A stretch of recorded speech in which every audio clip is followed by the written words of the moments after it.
ఈ రోజే డౌన్లోడ్ చేయండి. మీ ఫేవరెట్ షోస్ చూడండి.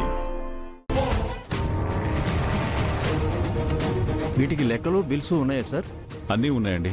మా అకౌంటెంట్ నిన్ననే వచ్చి అన్నీ సబ్మిట్ చేసి వెళ్ళాడు.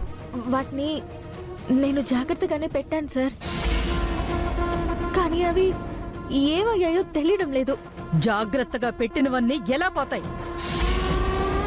ఇదేమైనా చిన్న విషయం అనుకుంటున్నావా ఏంటి?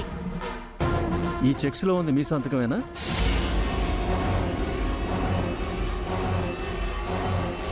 ఇవి నా సంతకాలే. ఫ్రాడ్ జరిగిన ట్రాన్సాక్షన్స్ అన్నీ ఈ చెక్కుల మీద నుంచే జరిగాయి. ఇన్స్పెక్టర్, అరెస్ట్ చేయండి.